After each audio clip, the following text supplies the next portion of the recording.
So let's start off with the most obvious and arguably the most important aspect of Golda's life, Zionism. For those who don't know or haven't watched the first part of the series, wink wink, nudge nudge, Zionism is the belief that Judaism is a nationality as well as a religion, that the Jewish people have a right, whether moral, historic or biblical, a right to build a Jewish state and safe haven in their ancestral homeland of Israel. This was the driving force of Golda's life. It defined her, it gave her purpose. Her private life, her marriage, and her children, at least while she was politically active, all came second to the Jewish people and their homeland. All of her talents and all of her efforts would be directed to them and their service. Golda was immersed in Zionism for the first time between the ages of 15 and 16. At the time, she was living at her older sister's, Shana, in Denver, Colorado. A radical Zionist and socialist herself, Shana's apartment was a revolving door for young Jewish socialists and anarchists debating all manner of revolutionary ideas. But the one topic that elicited the most starry-eyed and passionate discussions was the notion of building a Jewish state in Palestine. The ideas appealed to Golda's young mind, galvanizing shockwaves after years of monotony and old-world stuffiness under the guardianship of her parents. She listened for hours, her young and curious mind absorbing it all. As the months passed and she acquired self-confidence and familiarity with the faces and concepts, she became more involved in the discussions, polishing her ideas and proving herself to be quite a skilled debater. Of course, she was particularly receptive to these ideas as she and her family were no strangers to anti-Semitism. Golda was too young to remember much of her early childhood in Tsarist Russia, but the real fear of pogroms and Cossack raids stayed with her, even if she and her family, luckily, never fell victim to violence themselves. She remembered her father manically hammering wooden planks to their doors. She remembered him shoring up the entrance with furniture whenever word went round the ghetto that a Cossack raid would be imminent. She remembered the, quote, dreadful cries from the police station and the terrible poverty she lived in, her dilapidated house, her parents struggling to buy food. Quote, fear, hunger, and fear, she would later recall. This was her early childhood. Anti-Semitism was obviously far less a problem in Milwaukee, Wisconsin, where Golda and her family had moved to in 1906. She marvelled at the fact that her father, alongside his carpenting comrades, could protest freely on Labor Day. The police she saw on horseback weren't beating, dispersing, and trampling them, they were escorting them. But anti-Semitism still slipped through the cracks. Once, one of Golda's Jewish friends told her a boy had approached her and had thrown a penny down by her feet.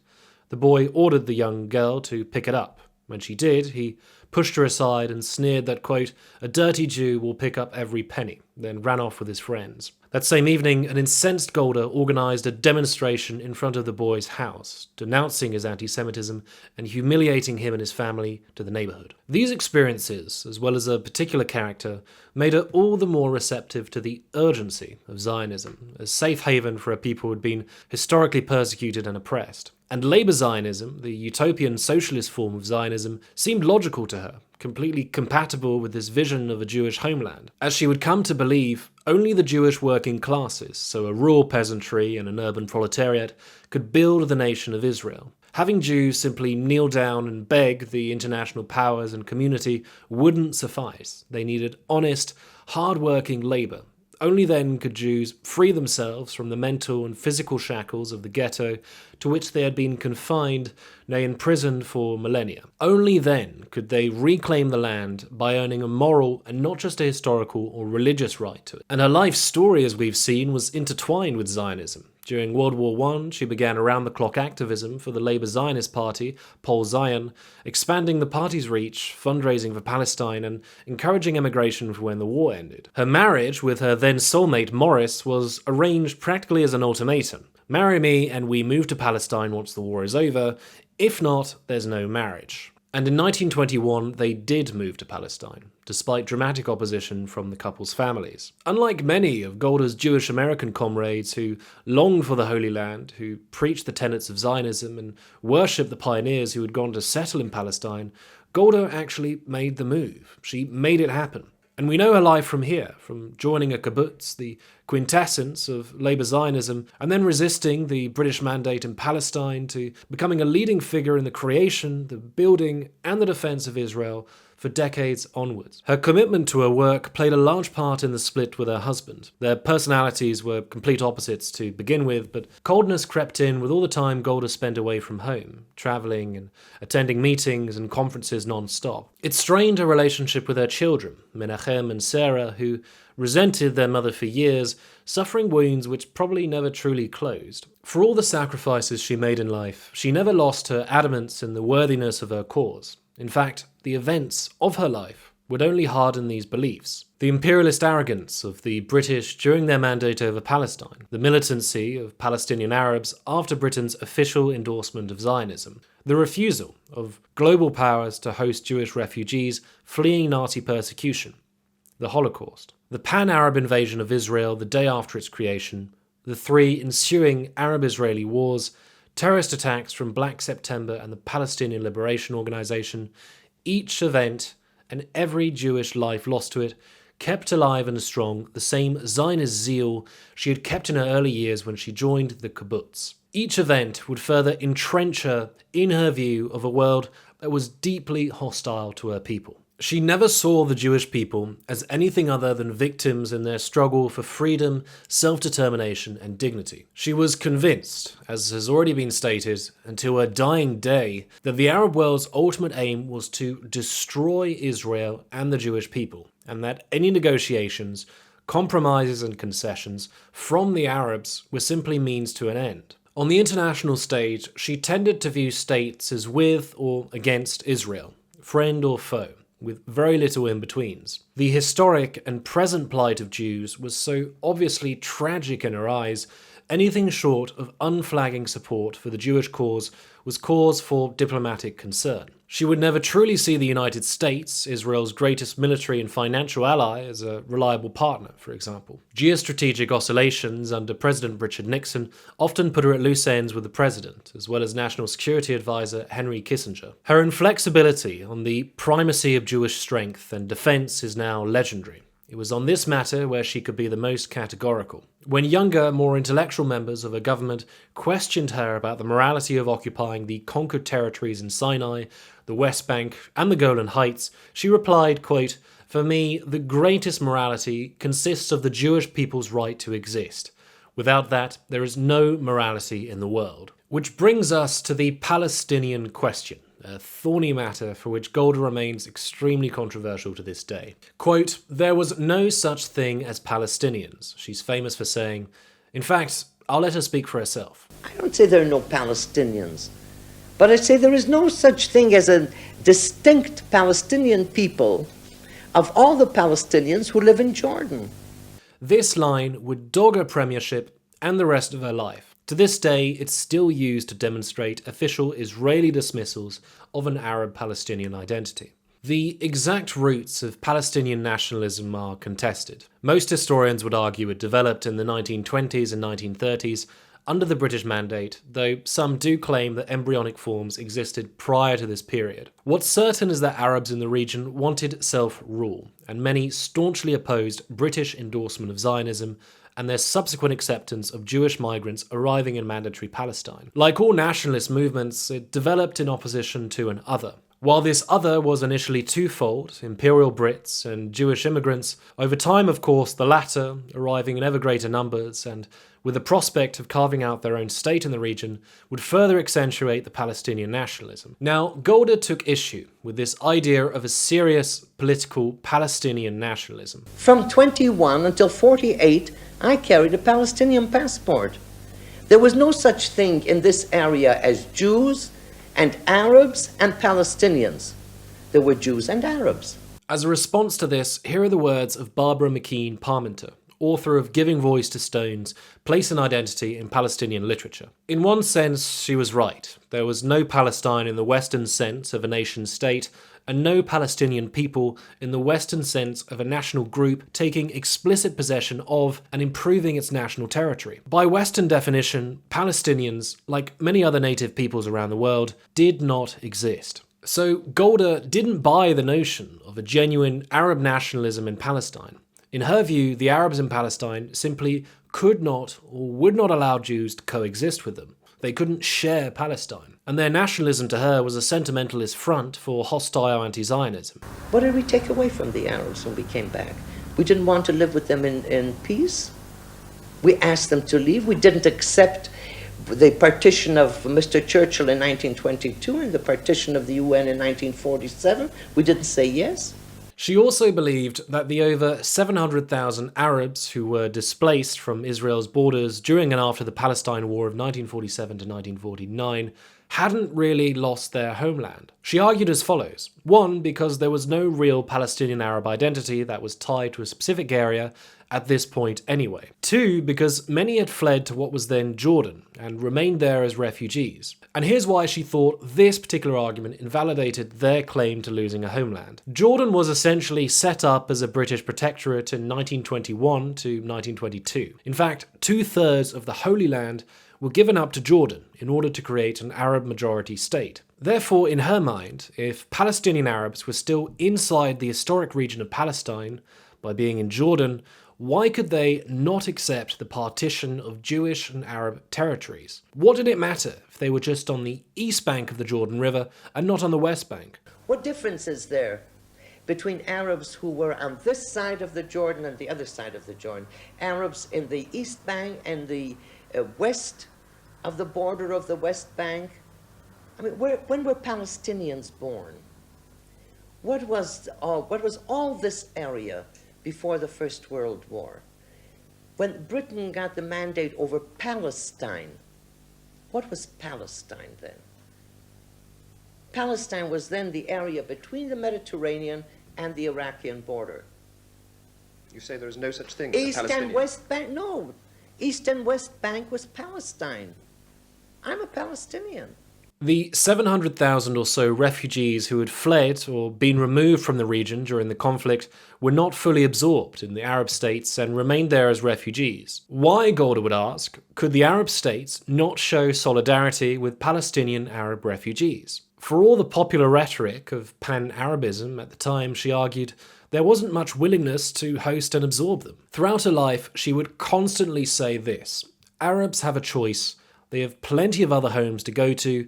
Jews, however, do not. Of course, this was just Golda's view, even if it was one shared by many Jews both then and now. It doesn't consider the Arab world's refusal at the time, and still to this day, to recognise Israel as a legitimate state, or viewing the refugee crisis, al-Nakba, or the catastrophe, as the responsibility of the Jews and the imperialist powers, not the Arabs. Nor does it consider their view that Palestinian Arabs had been uprooted and dispossessed of their homes, many having fled the conflict and many others having been forcibly removed, with hundreds of Palestinian towns destroyed and culturally erased. Golda also believed that Israelis had attempted peace and coexistence from the very start. Yet at every turn, Arab states and terrorists had waged war on Jews and had demonstrated that they were solely bent on their destruction. To her, they hadn't demonstrated any evidence of truly desiring peace. They had attacked Israel 3 times, in 48, in 67, and 73. Of course, Jews needed to defend themselves with such aggressive neighbours, and if that meant occupying strategic territories like the Sinai Peninsula and the Golan Heights until a peace seemed workable, so be it, she argued. As she saw it, the dispute with the Arabs was over the fact that, quote, we're alive and it doesn't matter what territory we live in. Arabs, meanwhile, saw the conflicts as premised on Israel's illegitimacy as a country, its dispossession and subsequent refusal to readmit Palestinian Arabs, Israel's illegal occupations following the War of 67, not to mention Israel's backing by Western imperialist powers, which the Arab world had only recently just shaken off. Until recently, the prevailing view among scholars, but many Israeli people generally, is that she repeatedly dismissed opportunities for negotiations with Egyptian President Anwar Sadat during the early 1970s. She's therefore seen as having failed to prevent the terrible Yom Kippur War, a deep and open wound in Israel's collective memory. The extent of Golda's responsibility in not reaching a peace agreement is an ongoing debate. It's a pretty complex picture because there were 3 overtures from Anwar Sadat throughout the 1970s, and they varied in terms of credibility. His first, for example, insisted the Israelis withdraw from the Sinai Peninsula, the Golan Heights, and generally all occupied territories as a precondition for talks, not just as an end in itself, but as a precondition. This was practically absurd. Unfortunately, this was coming from the loser of the 1967 war and militarily with a much weaker hand. Hardly any Israeli officials, even the most pacifistic at this point, could support a withdrawal from these areas, least of all as a precondition for negotiation. But recent evidence shows that Anwar Sadat's third overture in January 1973, using a secret diplomatic channel with the US, was serious, genuine, and could actually have brought about a peace settlement. It was, however, cold-shouldered by the Israeli leadership and barely followed up by Henry Kissinger. The evidence shows that Golda Meir's cabinet preferred the military route rather than a diplomatic route. Some scholars go further to demonstrate that Golda was postponing the idea of peace talks until after the Israeli elections of October 1973,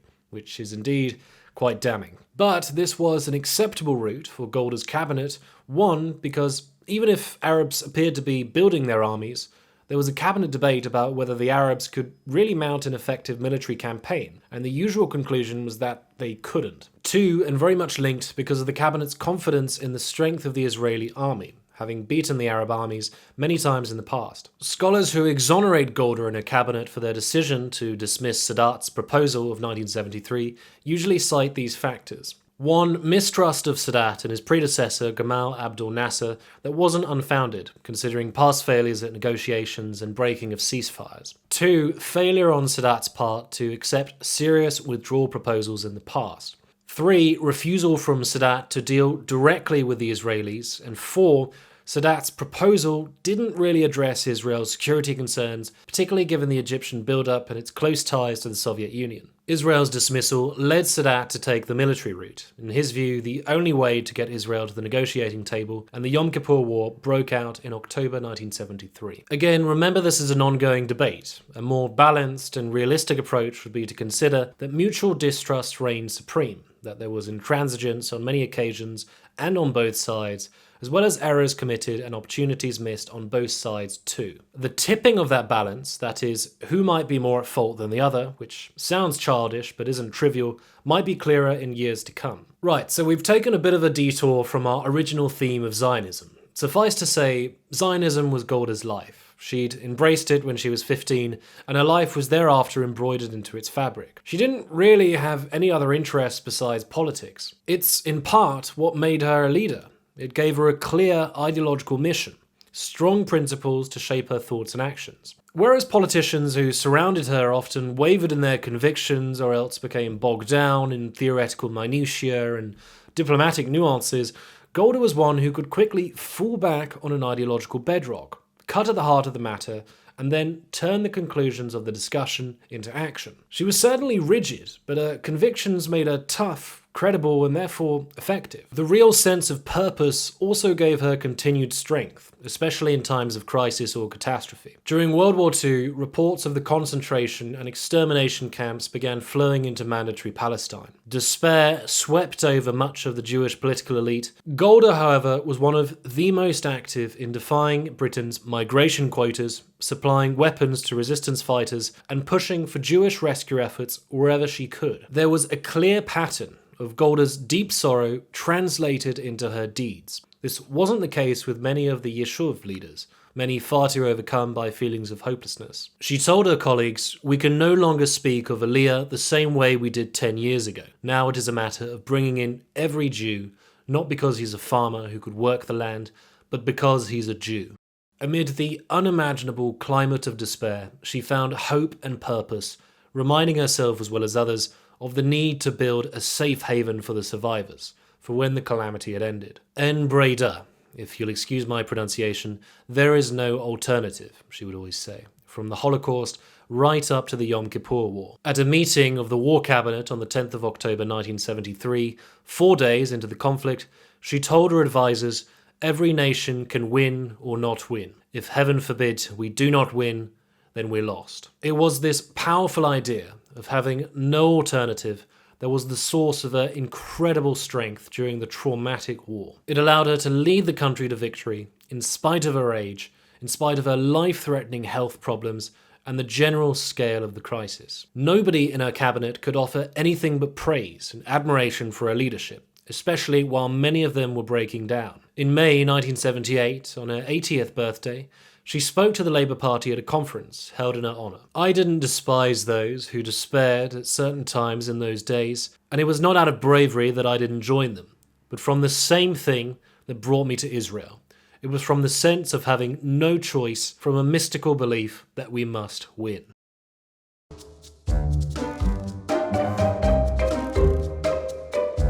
When Golda was once asked by a colleague to put herself in the shoes of Egyptian President Nasser, she looked at them as if they were insane. "I won't," she immediately snapped. "I won't" does crop up quite a lot throughout Golda's life. I won't work at the grocery store.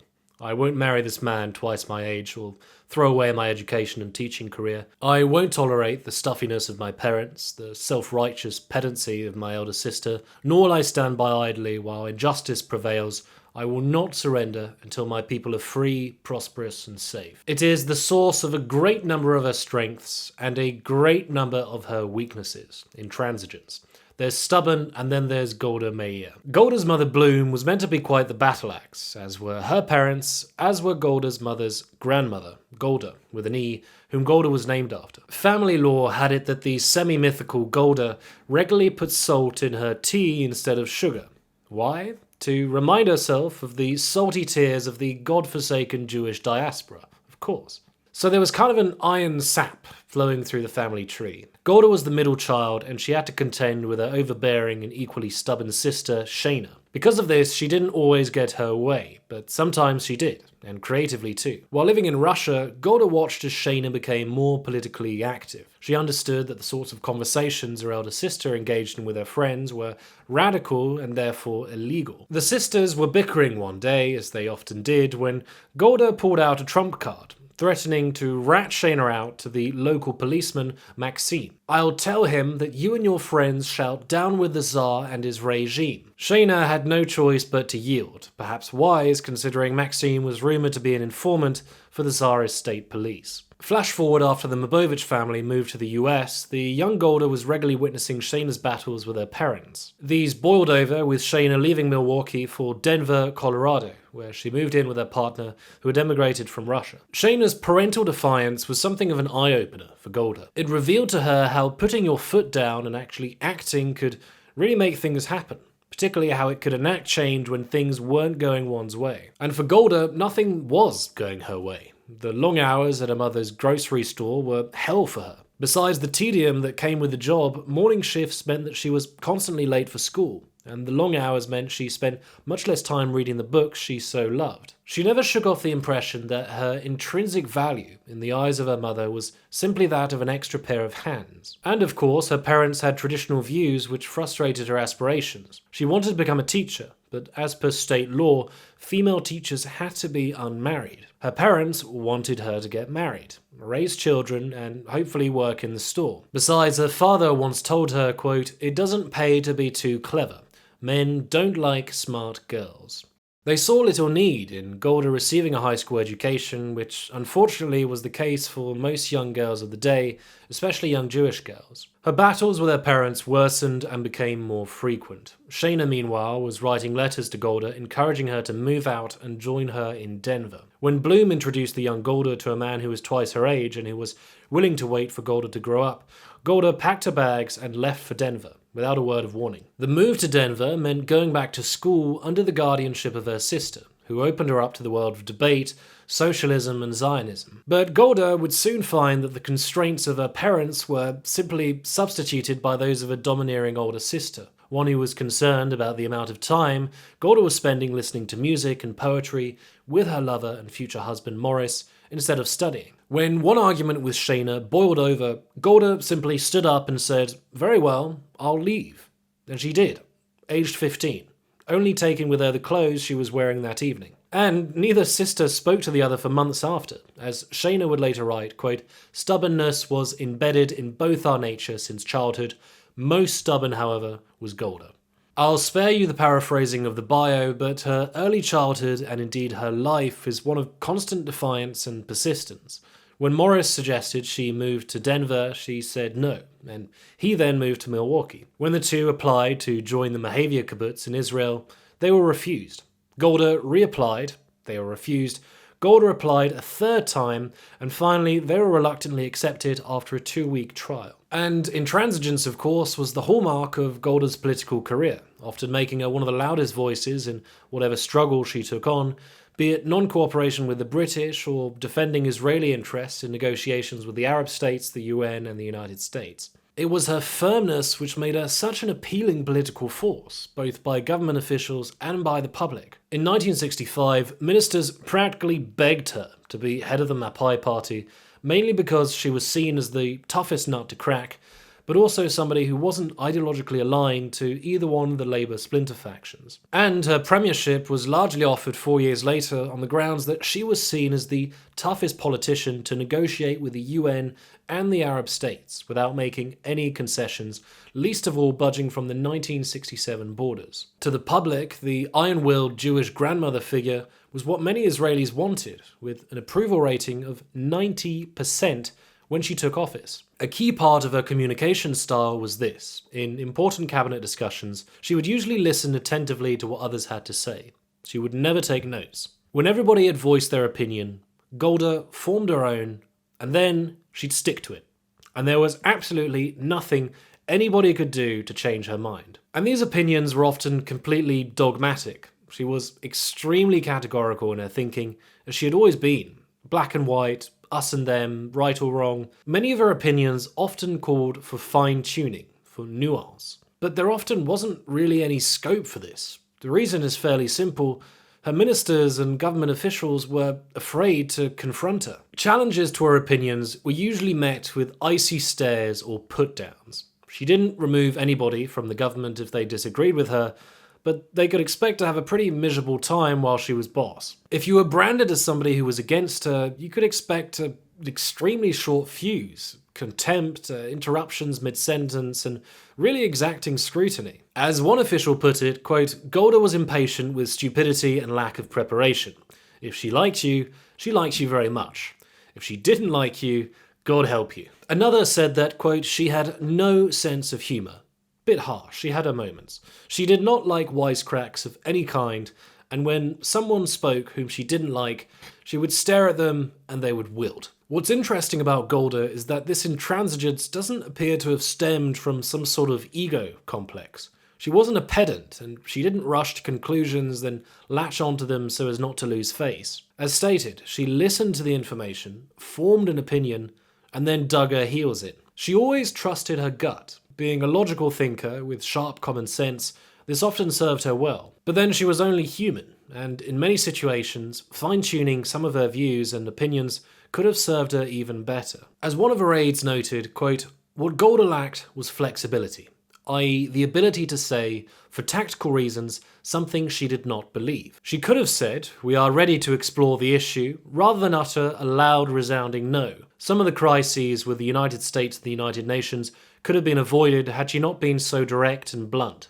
For this reason, she was the bane of Israeli diplomats and intellectuals, diplomats usually being open-minded, critical thinkers, constantly trying to understand and balance out arguments and perspectives. And intellectuals for similar reasons, full of nuance and, in the case of Israel, often in dispute over the ideological minutiae of Zionism. Golda's form of Zionism was more plain, more action-driven, and more pragmatic. This either put her at odds with these types or made her exceptionally good at brokering ideological infighting. Israeli political giant and former Prime Minister Shimon Peres wrote, my relations with Golda Meir were always complex and ambivalent and usually unhappy. With Golda, as I learned over the years, there was no such thing as a middle ground. Either you were 100% for her or she was 100% against you.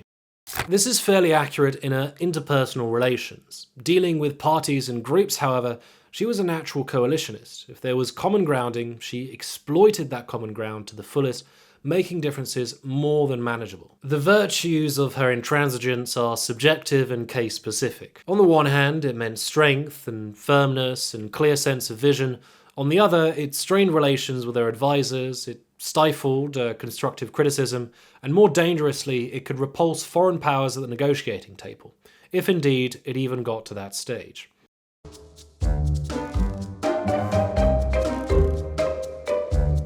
Let me tell you a story that I only heard yesterday, which is typical.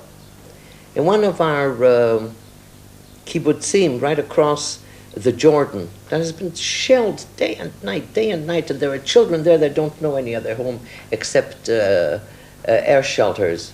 And at one of the shelling, the father with a little boy of 4 was in the shelter, and the child was scared and cried. And the father said, "Look, don't worry, these are not the shells from the other side, these are our shells."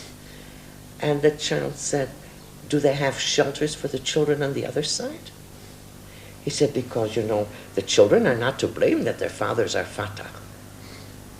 Our children are not taught to hate." To Golda's many critics, her cognitive biases and iron will might not have allowed her to consider the human plight and suffering of Arab Palestinians or Arabs more generally. Even today, historians psychoanalyzing Golda view that her personal history of pogroms and discrimination might have made her unable to rationally consider the Arab perspective. I'd say she wasn't a pacifist, but she did genuinely want to avoid war. Any blunders in the lead up to Yom Kippur, it was mainly that she and most Israelis didn't believe a war was even fathomable. When she was presented with Mossad's assassination campaign plan following the Munich massacres, she was initially extremely reluctant and wasn't the vengeful hawk that we get from the movies. "If we do this," she said, "what makes us so different from the Arabs?" To say she was unfeeling or discompassionate would be wrong. The evidence is often to the contrary. One of her most famous and referenced quotes is the following: "We can forgive the Arabs for killing our children. We cannot forgive them for forcing us to kill their children." This to some will sound like self-moralizing dribble, but I think it captures much of Golda in a nutshell. It captures her black and white thinking, her tribal outlook, but also, again, her deep compassion and value of human life. How does it affect? I'm one of our people that every boy that is wounded on the canal or somewhere else is a wound in the hearts of all of us. Don't necessarily have to know him or his family. It's difficult. And that's why we value life, not only our own, just we value life. And this is our strength. Maybe one can say this is our weakness because the Arab leaders are not so sensitive to the very question of life, of having people alive instead of dead. Otherwise, there would be no wars. The frequency and genuineness of these sorts of statements throughout her life shouldn't be dismissed as mere political rhetoric. We get the same again. Black and white thinking, a tribal outlook, but deep compassion and value of human life. Quote, "We will only have peace with the Arabs when they love their children more than they hate us." This is another one of her famous quotes. In such a polarizing affair as the Arab-Israeli crisis, these statements were naturally scorned by Arabs. They did, however, resonate deeply with Israelis. Golda was, in various ways, an apt spokesperson at the time for many Jews, Israelis who were surrounded by hostile Arab neighbours who themselves confessed to wanting to annihilate Israel and the Jews in official statements. This humanity reveals itself during the refugee crisis of 1948, when hundreds of thousands of Arabs in the area of Palestine were fleeing in droves, fearing war, the Israeli army, and persecution ahead of the upcoming foundation of Israel. Golda was sent to the port city of Haifa shortly after it had been captured by the Haganah in April 1948. She saw the devastation of war, and she witnessed thousands fleeing the city. She pleaded with the fleeing Arabs not to leave, assuring them, as had the Haganah, that they could remain there as, quote, equal and free citizens. A powerful moment is recorded when an Arab woman emerged from a bombed-out apartment Golda was investigating. In her hands, she carried what were probably her few possessions. When the lady saw Golda, she collapsed into tears, and Golda, caught in the moment, also began to weep. The two just stared at each other, crying. It was only when Golda's companion quickly ushered Golda away that this emotional connection was broken. No doubt her companion was frustrated at Golda's lapsing into fraternization with the enemy, especially after a costly military victory from Israel. Golda would later say, "I couldn't avoid thinking, in my mind's eye, that surely this must have been the picture in many Jewish towns." It was a moment when Golda put herself in the position of a woman who had lost everything. It brought about the stark realization that her people had to endure this too, that there was a shared human cost of war where suffering and loss affected all, regardless of which side one was on. And it's worth noting, perhaps as a result of this incident, that during the refugee crisis, Golda was one of the most energetic politicians in the cabinet at solving some of the resulting issues. What to do with the Arabs who had stayed behind? How should we treat them? Do we allow the ones who have fled to return? While many in her cabinet spent hours and hours discussing many security-related topics, little attention was afforded to the refugee crisis. Golda was the one who broke that silence. It was after the Pan-Arab invasion on the 15th of May 1948 when it was decided Arab refugees would be denied the right of return, grounded on fears of a fifth column. I'd like to zoom in again on this compassion which doesn't always find itself so readily in world leaders. Golda was not only deeply empathetic, she was action-driven. She wouldn't accept for a moment standing by idly while there was injustice or evil taking place. She'd been this way since childhood. Those who know a little bit about Golda's life will know that when she was about 11, by then studying at her local school in Milwaukee, she was alarmed to discover that 146 of her schoolmates were too poor to pay for their textbooks. Seeing an injustice that needed to be fixed, she formed a group with her friends called the American Young Sisters Society, appointing herself chairwoman. She organised a fundraising event, booking an entire event centre with a promise to cover the costs after the event and sending out flyers far and wide. On the evening of the event, Golda stood up and addressed a room of adults without notes, the roots of her lifelong talent, with a plain message. The sisters needed money to pay for these children's school books. In doing so, she earned the respect of the room, and more importantly for her, the many donations from local residents. The fundraiser was a great success, and the children could carry on with their education as normal. Of course, it was this natural intolerance for social injustice which made her so receptive to Zionism, particularly as she had experienced discrimination firsthand. She'd seen how it had affected her and her family, and through her conversations, debates, and childhood reading of history and literature, she discovered how her own people, the historic underdogs par excellence, were victims of oppression. But being a pragmatist, the injustice spurred her to act, to encourage emigration to Palestine, to promote Jewish rights, and of course to make the big move to Palestine herself, becoming a Yishuv leader in her own right. We've seen this repulsion for injustice translated into action during the Holocaust. Golda was one of the loudest voices and most active bodies among the Yishuv in efforts to rescue European Jews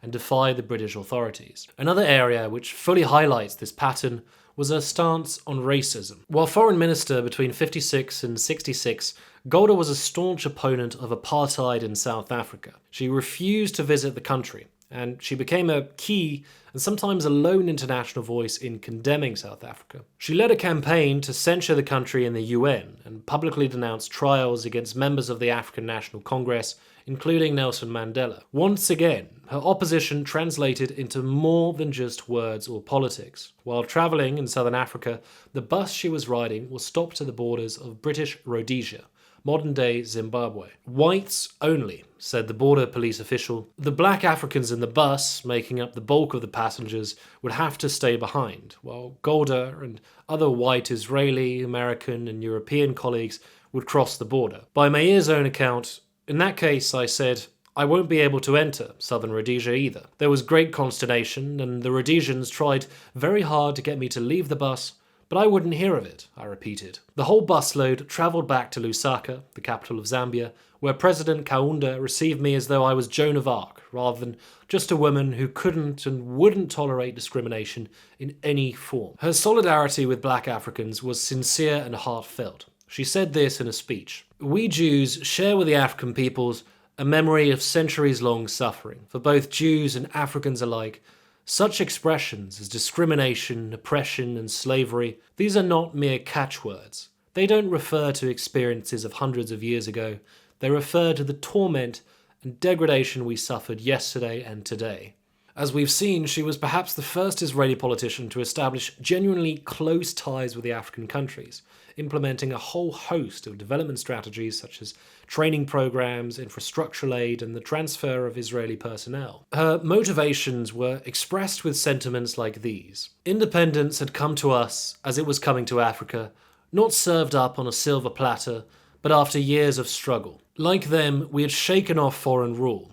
Like them, we had to learn for ourselves how to reclaim the land, how to increase the yields of our crops, how to irrigate, how to raise poultry, how to live together, and how to defend ourselves. We couldn't offer Africa money or arms, but on the other hand, we were free of the taint of the colonial exploiters because all that we wanted from Africa was friendship. Let me at once anticipate the cynics. Did we go into Africa because we wanted votes at the United Nations? Yes, of course. But it was far from being the most important motive. The main reason for our African quote-unquote adventure was that we had something we wanted to pass on to nations that were even younger and less experienced than ourselves. Much of Golda's work as Labour Minister was intrinsically humanitarian, building a welfare state and, more urgently, housing the vast numbers of refugees flocking into Israel in the post-war period, removing them from squalid transit camps into newly built houses. This is Zionism, she would often say, and her handling of the housing budget, which she always insisted was one of the new state's priorities, brought out the Jewish Queen Victoria in her. Cheap housing, though not always the most comfortable or the most aesthetic, was always a far better alternative than the refugee tents, as she would hound her critics. She once recalled, quote, "A barrage of experts explained to me in detail, with charts and graphs, why a housing program of the kind I envisaged was not a good idea. It would only lead to inflation," they said. But I couldn't accept or support any recommendation that didn't deal with the absorption of immigrants first and foremost from the human point of view. In an effort to show solidarity with Jews living under austerity, she dressed in plain and cheap clothing. Double-breasted black suits, white blouses, black Oxfords. A French nun took one look at her and said, "Had I not known that she wasn't a Catholic, I would have thought that she had been educated in a convent." And when it came to housing, the Jewish matron, in her 50s at this point, was involved in the tiniest of details, becoming the bane of architects and contractors. "Front step too high? Add another one," she'd bark. "How are the children and the elderly supposed to reach that?" Or, "This wall's cramming up this space. Take it down." Or, "The kitchen window is too high. A woman stands in the kitchen 5 hours cooking, and you are forcing her to see the wall and not the canary. Lower it." Privately, she was fairly consistent on this theme as well. She rarely forgot the birthdays, marriages, or family events of friends and colleagues. On holidays, she sent wine and flowers to friends and aides. Tea or coffee and homemade biscuits and cake were almost always offered to house guests. An anecdote typical of her warmth and solicitousness was when one of her aides, noticing the piles of work Golda brought home with her, offered to stay back and help out. Golda refused outright, knowing that he had a wife and a young family, and, quote, she did not want to take him away from them. "Our boys," she would often call Israeli soldiers and special forces. Whenever she could, she attended the funerals of fallen soldiers and visited their families while in mourning. The hardest thing to do, she once told a colleague, yet something she did for hours on end. When she couldn't visit, she would write letters, expressing her anguish and feeling that she was personally responsible. And she did feel personally responsible, well into retirement. She never forgave herself for not having mobilized sooner in the Yom Kippur War to trust her instincts that the Arabs would launch an attack, despite reassurances by intelligence officials that this wasn't the case. During the War of Attrition in '69, she insisted on being telephoned by her aides at whatever time, night or day, if there was news of an Israeli soldier's death. This would come back to haunt her. Later in life, she told a colleague about a recurring nightmare she had. She said, "Suddenly, all the telephones in my home start to ring. There are a lot of phones located in every corner of the house, and they don't stop ringing. I know what that ringing means, and I'm afraid to pick up the receivers. I woke up covered in a cold sweat."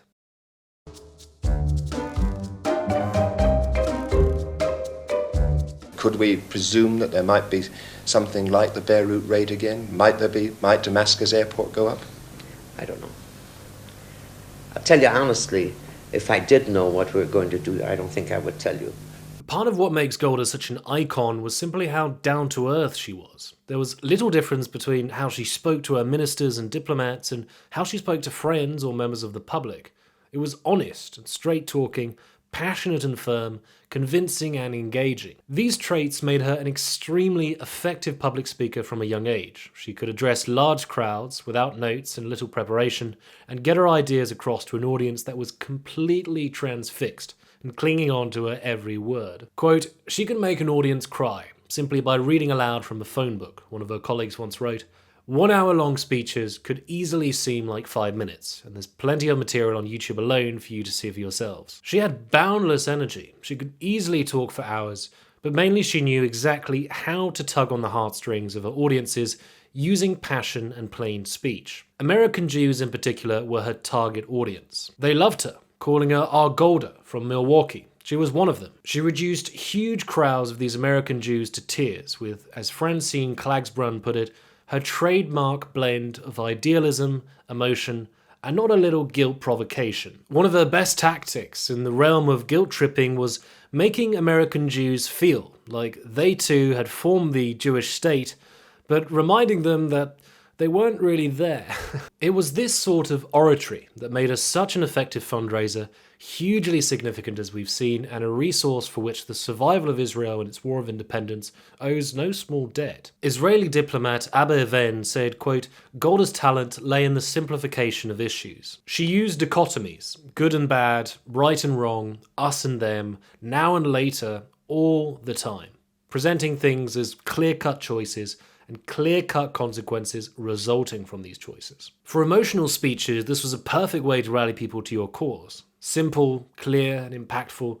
In many ways, it was great with her aides as well. But as we've seen, when the matter called for more refined and perhaps deeper thinking, it caused problems. Constructive criticism, which was something Golda usually couldn't stand, was suppressed or prevented. Ministers eventually chose not to speak up out of fear for their positions, their status, their dignity, whatever. And Golda's policies and decisions ended up having limited checks and balances. In fact, her preference for informal, plain talking in small groups gave rise to what's now known as Golda's Kitchen. And though this sounds like a kids program, it was actually one of Golda's chief methods of government. Quote, "All government decisions are cooked in Golda's kitchen," as the saying went. That is, a small, regular cabinet of 3 to 5 close aides freely discussing government issues while eating Golda's biscuits and cake and sipping on Golda's tea or black coffee in Golda's Jerusalem apartment. For Golda, it was the most effective form of government. Ideologically united, seasoned politicians, many of whom had known each other for decades, debating and discussing freely and coming to conclusions. The issues and conclusions discussed would then be presented at a larger and more formal cabinet meeting the following morning. If you're asking, isn't this a bit undemocratic? Yes it was. There was a bit of an accountability problem during Golda's tenure, but then for Golda, this was real politics at work. She didn't like the caution of wet intellectuals, as she put it, and she was in many ways a tyrant and a terrifying one too. But at the same time, she didn't thrive off of antagonism, as many disagreeable people do. She was simply stubborn and convinced that her view, which she usually took the necessary time to reach, was the best. In domestic affairs, Golda was more than often a moderator and compromiser. If there was enough resistance to her ideas, and she considered the matter was worth ironing out, her approach was usually one of, let's sit down and talk it over. It doesn't seem this way considering her intransigence with Arab states, but she was often like this. A British diplomat during the Mandate period of World War II said of Golda, "She is not very intelligent, but she is honest." Now, this screams Etonian toff. Reading this in retirement, Golda said something along the lines of, "Well, at least he thought I was honest." You don't get where Golda was with below or even average intelligence, nor the esteem she had at home and abroad. Her recall was sharp, she was a brilliant student, and many, not all, but many of her political skills were clearly those of a master. Truth be told, though, an interrupted and limited education was a great setback for her.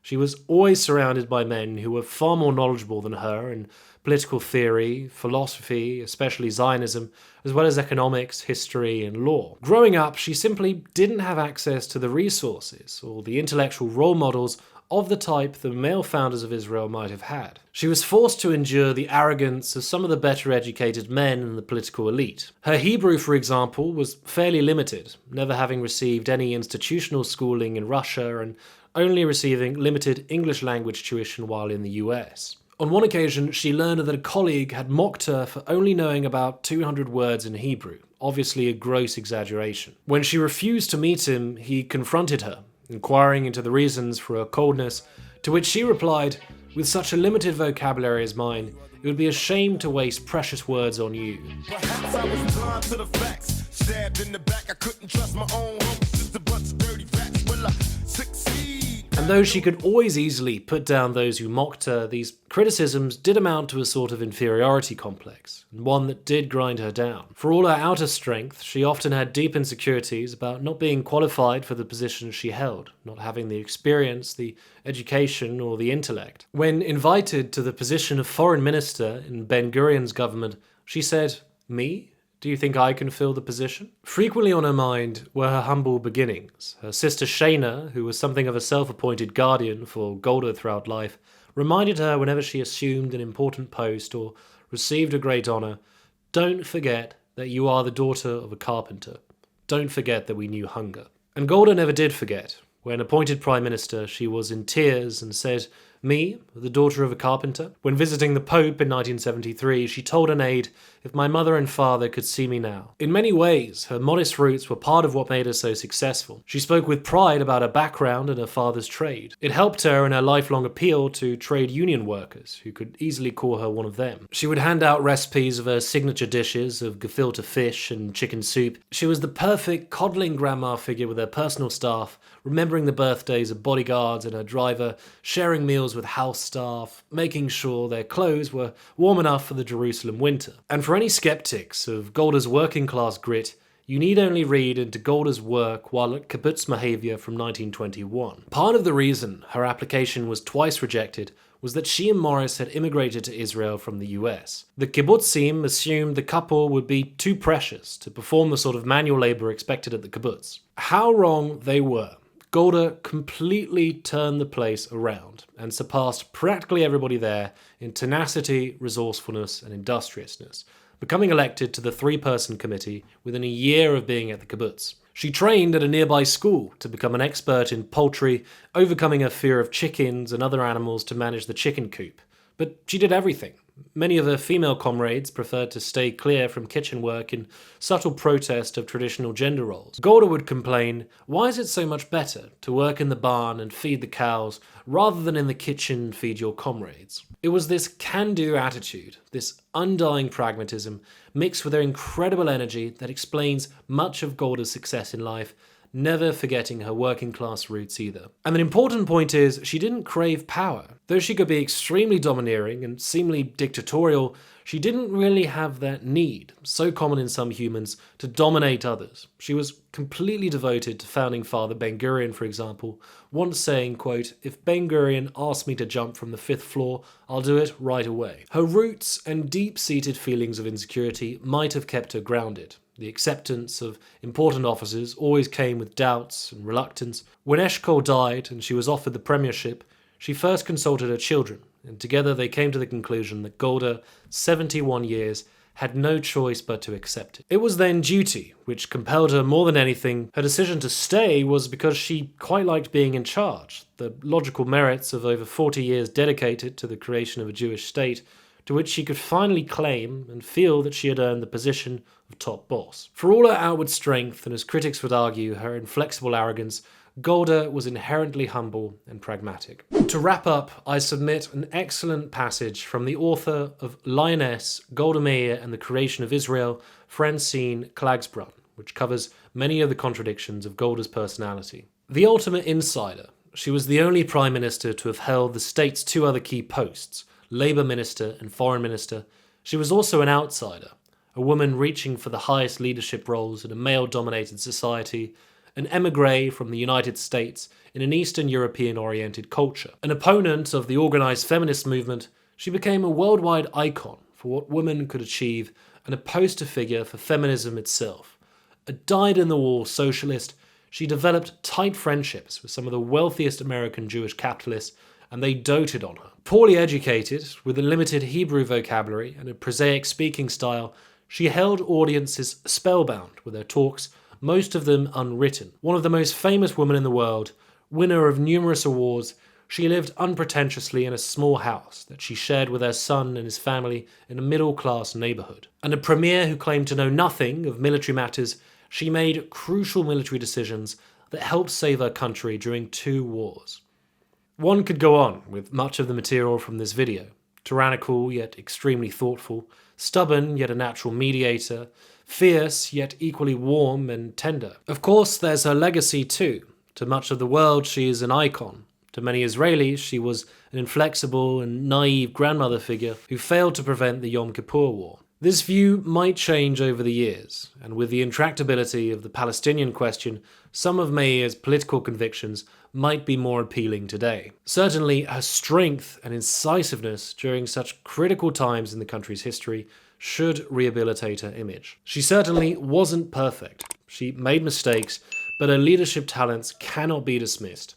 Golda Meir is a giantess in 20th century Jewish history, her service and sacrifice extending far beyond the Yom Kippur War.